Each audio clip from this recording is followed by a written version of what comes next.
자, 본문은 사르밧 과부의 아들이 죽었다가 다시 살아난 사건을 다루고 있습니다.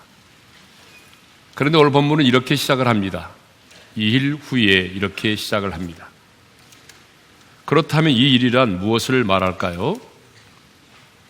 사르밧 과부가 엘리야를 공개함으로 통의 가루와 병의 기름이 떨어지지 않게 되는 기적을 체험한 사건을 말합니다.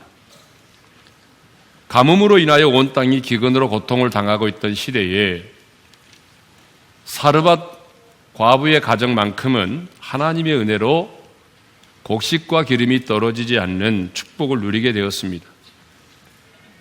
그러니 여러분 얼마나 매일매일 감사하고 기뻐하며 살았겠습니까? 천국이 따로 없었겠죠. 물론 특별한 음식은 아니지만 그래도 많은 사람들이 먹고 사는 문제를 걱정해야 되는 그 가뭄의 때에 통의 가루와 기름이 떨어지지 않아서 먹고 살게 되었으니 천국이 따로 없었겠죠. 이렇게 사르밧 과부와 아들은 매일매일 하나님의 기적을 경험하면서 7년이 하루 같은 삶을 살고 있었습니다. 그런데 2일 후에 안타까운 일이 일어났습니다. 자, 우리 본문 17절의 말씀을 다 같이 읽겠습니다. 다 같이요. 2일 후에 그 집 주인이 되는 여인의 아들이 병들어 증세가 심히 이중하다가 숨이 끊어진지라. 사르밧 과부의 아들이 병이 들어 죽게 된 것입니다. 청천벽력과 같은 일이 일어난 거죠. 절대로 일어나서는 안 되는 일이 일어난 것입니다. 과부에게 있어서 이 아들은요, 자신의 삶의 전부였습니다. 자신의 생명보다도 더 소중한 존재였습니다. 과부로서의 삶이 힘들고 괴로웠어도 이 아들이 있었기 때문에 버티고 견디면서 여기까지 살아왔습니다. 그런데 자신의 인생의 유일한 희망이었던 아들이 병이 들어서 숨이 끊어지고 말았습니다. 숨이 끊어졌다는 말은 기절한 정도가 아니라 완전히 죽었다는 것을 의미하죠. 그런데 언제 이런 일이 일어났다고 말합니까?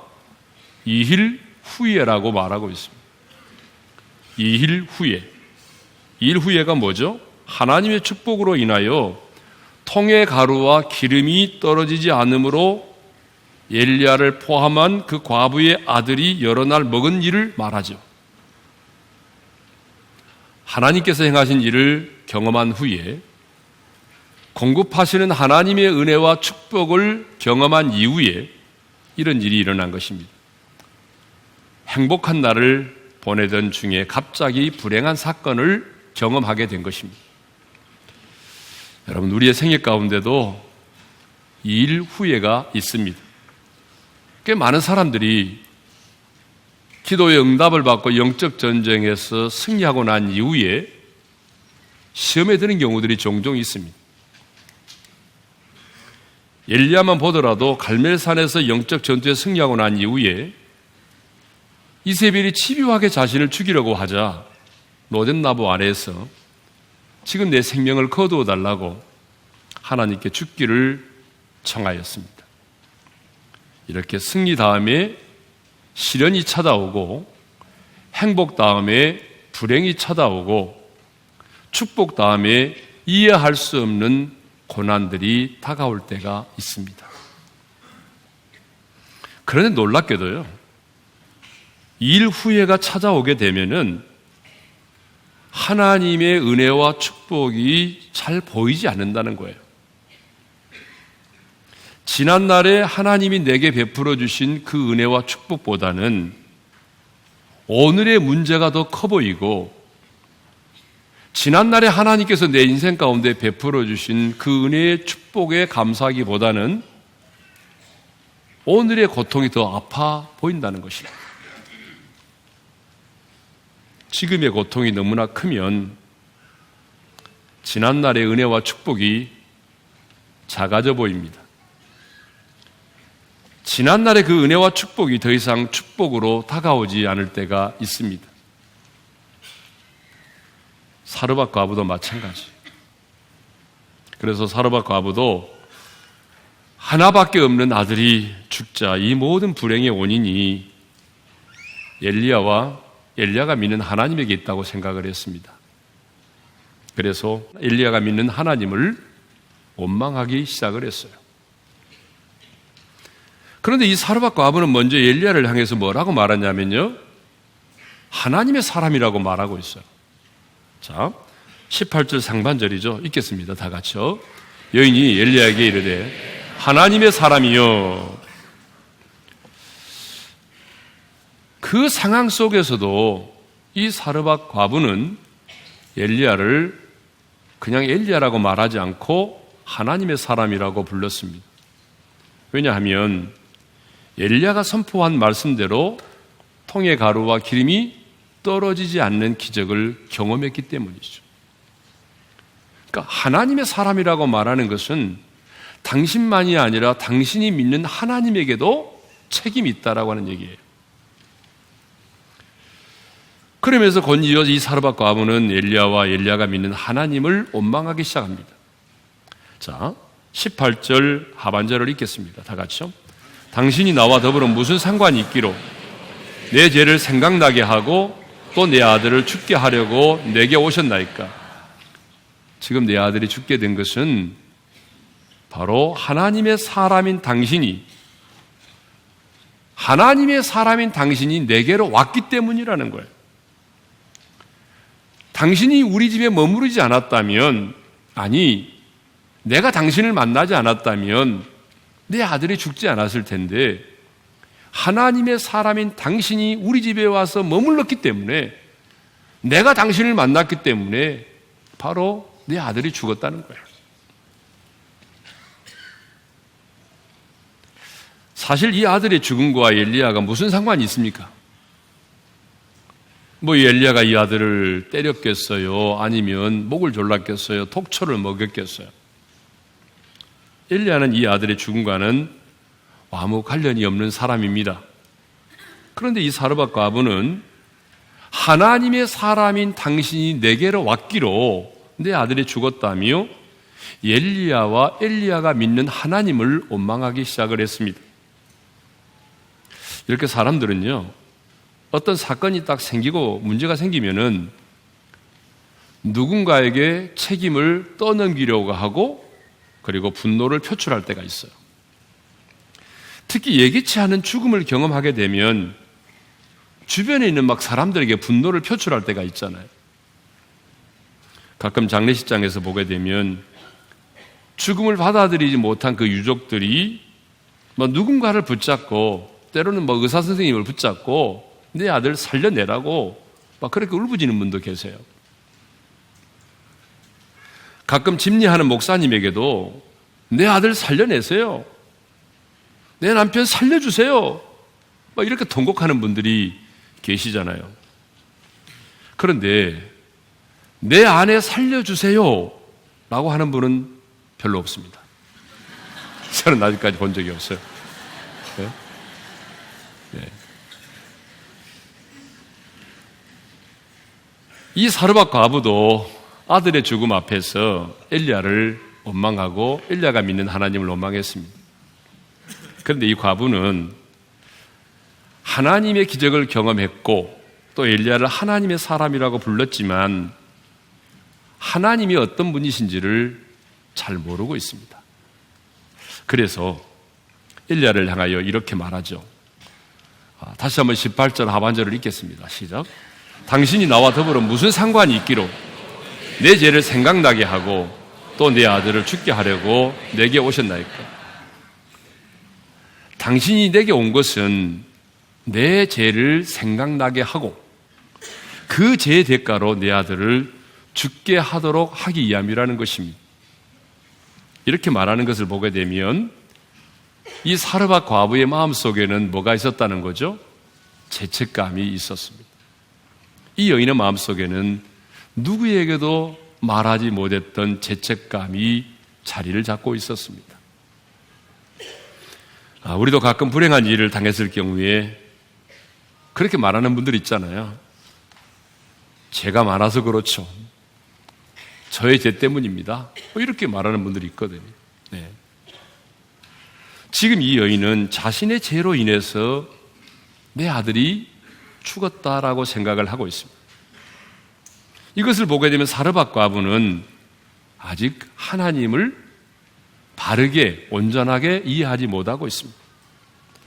당시 사람들은요, 모든 신은 인간의 잘못을 트집 잡아 가지고 변덕스럽게 재앙과 진노를 내시는 존재로 생각을 하고 있었습니다.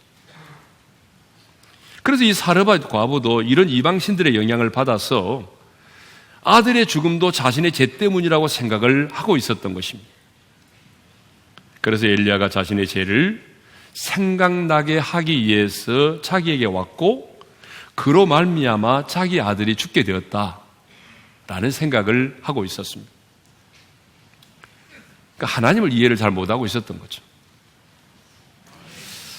그러므로 여러분, 중요한 것은요, 신앙생활을 얼마나 오래 했느냐가 중요한 것이 아니고 하나님을 내가 얼마나 바르게 정확하게 이해하고 있느냐가 중요한 거예요. 하나님을 알지 못하면 모든 것을 하나님의 은혜가 아닌 인과응보의 원리로 해석할 수밖에 없습니다. 세상 사람들을 보세요. 다 인과응보의 원리로 뭐든지 얘기하잖아요. 그래서 호세아 선지자가 뭐라고 말했냐면, 하나님을 아는 지식이 없으면 망한다라고 했어요. 그러니까 하나님을 바르게 알지 못하면 망한다는 거죠. 예배를 드리려면 하나님을 바로 알아야 온전한 예배를 드릴 수가 있는 것이고요. 기도 역시 마찬가지죠. 무조건 기도한다고 되는 건 아니잖아요. 하나님이 어떤 분이신지를 알아야 우리가 온전한 기도를 드릴 수가 있는 것이고, 예?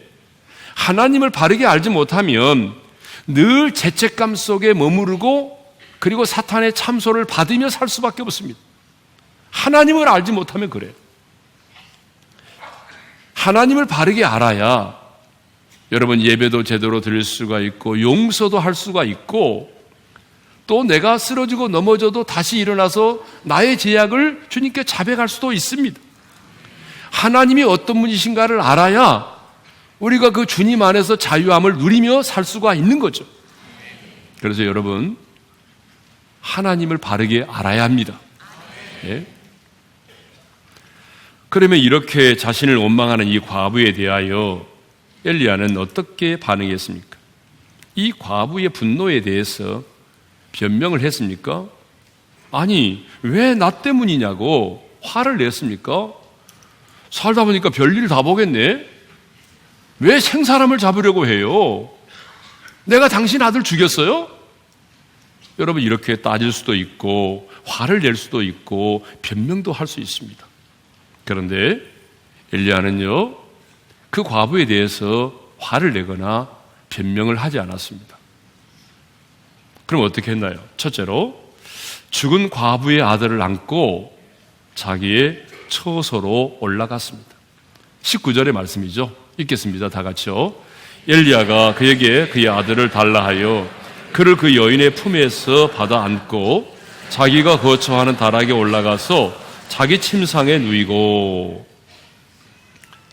엘리야는 넋이 나간 채로 죽은 아들을 품고 있는 그 여인의 품에서 그 죽은 아들을 취하여 안고 자기가 거처하는 다락으로 올라갔습니다. 그리고 올라가서 침상에 누웠습니다. 자, 그 아이를 품에 안았다라고 하는 표현을 보게 되면 이 사르밧 과부의 아들이 장성한 청년은 아닌 것 같습니다. 품에 안을 정도면 뭐 걸어 다닐 정도의 어린 아이였던 것 같습니다. 그 다음에는 어떻게 했습니까? 다음에는요, 여호와께 부르짖어 기도했어요. 자, 20절의 말씀을 우리 다 같이 읽겠습니다. 시작. 여호와께 부르짖어 이르되 내 하나님 여호와여, 주께서 또 내가 우거하는 집 과부에게 재앙을 내리사 그 아들이 죽게 하셨나이까 하고, 엘리야는요, 그 다음에는 부르짖어 기도했습니다. 여러분, 부르짖어 기도했다고 하는 것은 뭘 말할까요? 그만큼 엘리야가 간절하고 간절하고 급박한 상황이었다는 걸 알 수 있습니다. 여러분, 사람은요, 간절하면요, 자기도 모르게 부르짖어 기도합니다. 그러니까 어떤 사람들에게 부르짖어 기도하지 말라고 하나님 기먹었냐고 이따위 말하는 분들은요, 한번 당해봐야 돼요. 사람은요, 간절하면요, 부르짖어 기도할 수밖에 없어요. 엘리야는 부르짖어 기도했어요. 그런데 누구에게 간절히 부르짖어 기도했다라고 말합니까? 20절과 21절에 보게 되면 두 번이나 반복해서 이렇게 말하고 있어요. 내 하나님 여호와여. 내 하나님 여호와께 부르짖어 기도했어요. 엘리야에게 있어서 하나님은요, 다른 사람의 하나님이 아니라 나의 하나님, 내 하나님이셨습니다. 나를 선지자로 부르신 하나님, 까마귀를 통해서 나를 먹이신 하나님, 내게 말씀하신 대로 사르밧 과부에게 기적을 행하신 하나님, 그 하나님이 바로 내 하나님이라는 거예요. 다른 사람의 하나님이 아니라 바로 그 하나님이 나의 하나님이시라는 거죠. 엘리야에게 있어서 하나님은요, 언제나 내 하나님, 나의 하나님이셨습니다. 그래서 엘리야는 내 하나님께 부르짖어 기도했습니다. 내 하나님께 부르짖어 기도했기 때문에 이후에 보게 되면 영적인 전쟁에서 승리할 수 있었고, 이후에 보게 되면 3년 6개월 동안 비가 내리지 않은 그 땅에 엘리야가 기도함으로 비가 내렸습니다. 그런데 성경을 보게 되면 엘리야만이 아니라 하나님의 마음에 합한 자였던 다윗 역시 하나님을 언제나 나의 하나님이라고 불렀습니다.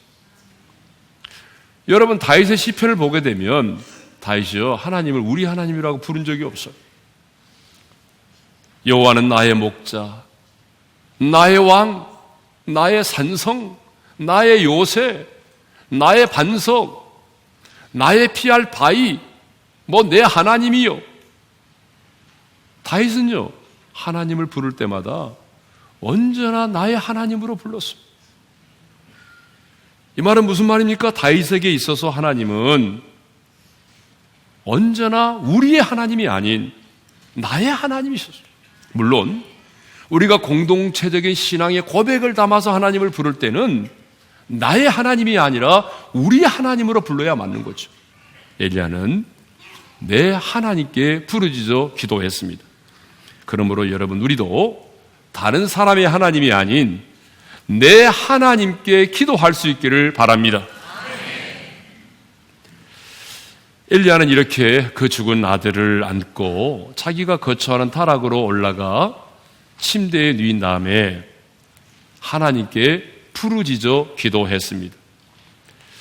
우리는 이런 엘리야의 모습을 통해서 타인의 고통에 참여한다는 것이 무엇인지, 타인의 고통을 함께 누린다는 것이 어떤 것인지를 깨닫게 됩니다.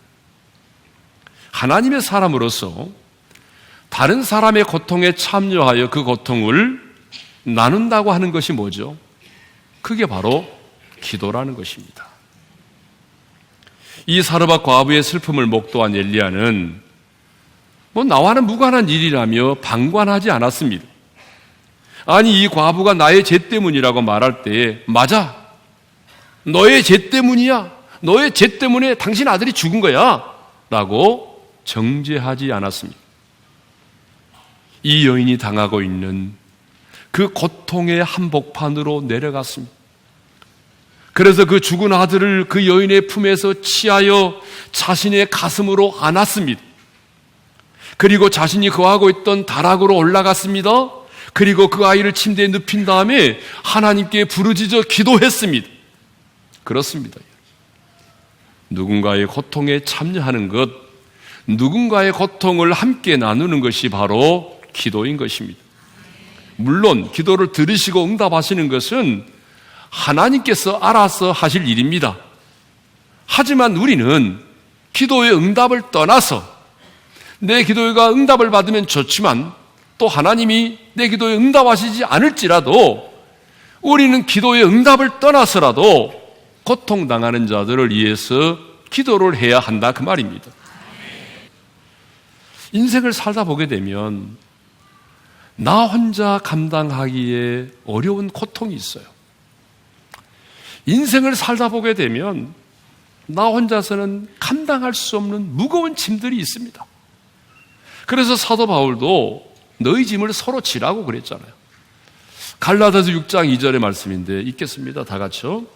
너희가 짐을 서로 지라 그리하여 그리스도의 법을 성취하라. 여기에 사용된 짐이라고 하는 말은 헬라어로 보게 되면 바로스라는 말이에요. 이 바로스라고 하는 단어의 의미가 뭐냐 그러면 혼자서는 감당할 수 없는 무거운 짐을 말해요. 근데 갈라디아서 6장 5절, 그 갈라디아서 6장 5절에 보게 되면 자기 짐을 지라고 말하거든요. 거기도 짐이 나와요. 그 단어는 포르티온이라는 말인데 이것은 내가 질 수 있는 짐을 말하는 거예요. 그러니까 우리말은 똑같은 짐이지만 나 홀로 감당할 수 없는 짐이 있고 내가 스스로 질 수 있는 짐이 있다 그 말이에요. 그런데 성경은 나 홀로 질 수 없는 그 무거운 짐을 지고 버겁게 인생을 살아가는 사람이 있다면 그 짐을 서로 나뉘어 지라고 말하는 것입니다. 그렇다면 여러분, 어떻게 우리는 그 짐을 서로 나뉘어 질 수가 있겠습니까? 공감하는 거요? 좋습니다. 공감도 필요하죠. 여러분, 공감만 해줘도 위로가 될 때가 참 많거든요. 예. 예전에 미국에서 암에 걸린 9살 소녀를 위해서 삭발을 한 같은 반 친구들이 있어가지고 화제가 된 적이 있었죠. 미국 콜로라도의 메리디안 초등학교 다니는 마리 팩이라고 하는 이 9살 소녀가 항암 치료로 인해서 머리카락이 다 빠지고 말았습니다. 그 모습을 본 80명의 친구들이 삭발을 해서 그 아픔에 동참을 한 거죠. 여러분, 얼마나 감동적이고 얼마나 아름다운 이야기입니까? 그죠? 그런데 여러분, 우리는 하나님의 사람이잖아요. 공감해 주는 것도 좋지만 우리는 하나님의 사람이니까 공감해 주는 정도가 아니라 우리는 기도를 통하여 그 고통에 참여해야 한다는 것입니다. 짐을 서로 나뉘어 지는 것은 바로 그 고통 중에 있는 그 지체를 위해서 내가 간절히 기도해 주는 것입니다. 그런데 주님은 오늘 우리에게 말씀하십니다. 그 형제의 짐을 서로 나뉘어 지라. 그 지체의 고통에 참여해서 그 고통을 나누라고 말씀하십니다. 여러분, 그것이 무엇일까요? 그게 바로 기도라는 사실입니다. 물론 우리는 모든 사람의 고통을 다 나뉘어 줄 수가 없습니다. 물론 모든 사람의 짐을 다 나뉘어 줄 수가 없습니다. 그렇지만 지금 내 곁에 있는 그 사람의 고통만큼은, 하나님이 내 곁에 두신 그 사람의 고통만큼은 내가 나뉘어 줄 수 있습니다. 지금 우리는 다니엘 기도회 가운데 있습니다.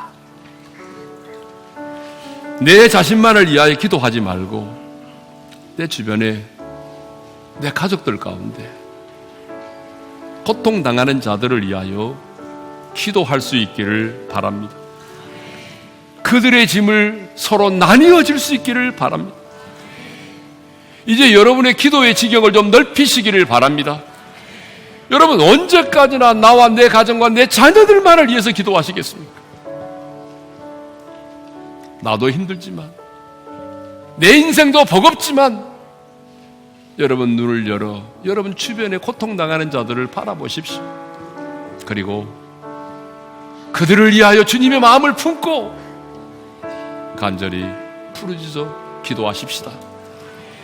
그것이 바로 그 사람의 고통에 내가 참여하는 것이고 그 고통을 함께 나누는 것입니다.